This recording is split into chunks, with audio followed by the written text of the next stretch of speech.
Սոցիոլոգ Ահարոն Ադիբեկյանին ամենևին չի մտահոգում, որ իր մասին չարախոսում են։ Ես վաճառվող սոցիոլոգ եմ եւ ստիպեկյան եմ։ Նման որակավորումներն այսօր նրան չխանգարեցին նոր կանխատեսումներ եւ եզրակացություններ անել հնարավոր ներքաղաքական զարգացումների մասին։ Ես որ ասում եմ, որ ՀԱԿ-ը դրեֆ անում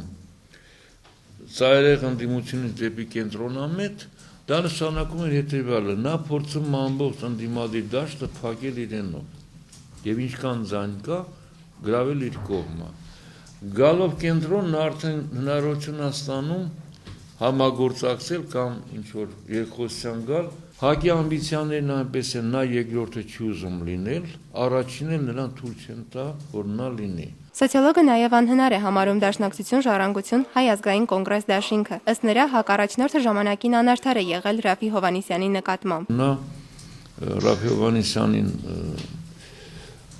արտաքին գործերի նախարարության պաշտոնից հանեց, այնանու որ նա խոսում էր հայ դատի մասին, որը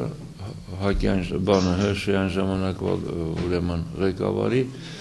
ծրագրերում չկար որպես առաջնորդ խնդիր։ Բանախոսը դեռևս չի կանխատեսում, թե 2012 թվականի խորհրդարանի ընտրություններում ով կլինի երկրորդը՝ Բարգավաճ Հայաստան կուսակցությունը, թե Հայ ազգային կոնգրեսը։ Ըստ նրա առաջինը ռեսուրսային առումով գերազանցում է մյուսին։ ՀԱԿ-ն էլ բավականին մեծ հեղինակություն ունի ընդդիմադիր դաշտում։ Լուսինե Դեմիրճյան, Հովսեփ Հովսեփյան, IPV։